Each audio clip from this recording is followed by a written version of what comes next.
to you. You heard us say that Senator Debbie Stabenow has got some money out of the feds for the Michigan Agriculture Department. Some of that money will be used to train people who work in wine tasting rooms across the state of Michigan. That's a pretty good job, I would think. You'd be up there in Traverse City at one of the wineries maybe, and you stand there and you pour little bits of wine for people and so forth. And Matt Rhodes from Dusty's Cellar is on the other end of our line this morning. Welcome to you, sir. Good morning, Michael. You haven't had a taste of the vino yet, have you? Oh, not yet today. A little early. You jonesing for it yet? I am. When I hear about wine, I want some. You know what I mean? Exactly.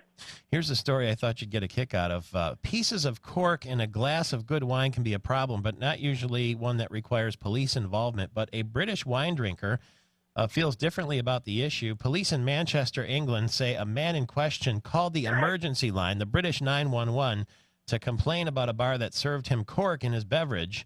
And he said they refused to give him his money back, and they were trying to kick him out because there was, some cork in the wine, and he didn't like it. So he called 911. Now, that's a guy who takes his wine rather seriously, wouldn't you say? Sounds like he needs to relax a little bit.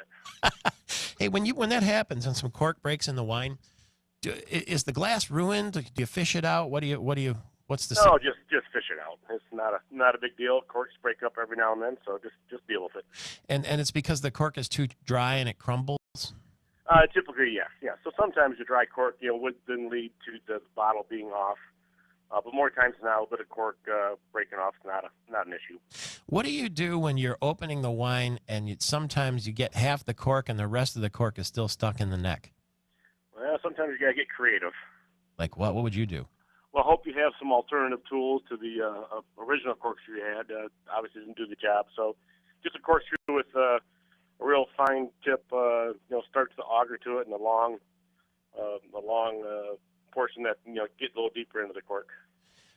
Because if you end up pushing it down in there, then you have a real problem because that's pushing it in is not the ideal situation, but every now and then, if you can't do anything else, you got to do that, and then just kind of pour it back out. Maybe filter it through a coffee filter or something as you come back out. There you go. That's a tip. Filter it through a coffee filter. That's not going to taste. That's not going to taint the wine. It's not going to taste like a coffee filter then.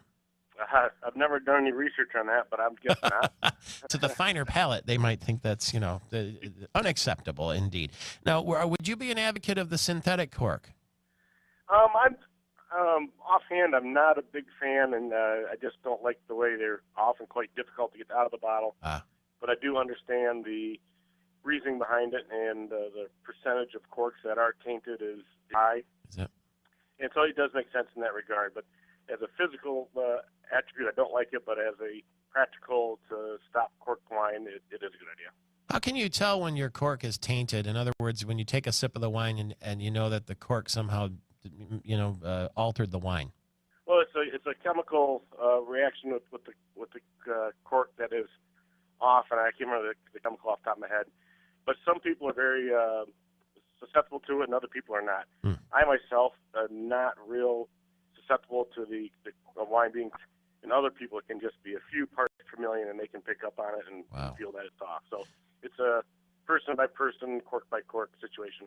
See, that's the kind of advice you can get from Matt Rhodes at Dusty's Cellar, dustycellar.com, and he's on Grand River, just a little east of the Meridian Mall. Don't be afraid to walk in there, ask questions about wine. And anything you grab off the top shelf is rated 85 or higher by a national magazine and is only less than $15. So you get something off the top shelf, as they say. 38 minutes after the hour, it's Michael Patrick Shiels, Vice Admiral.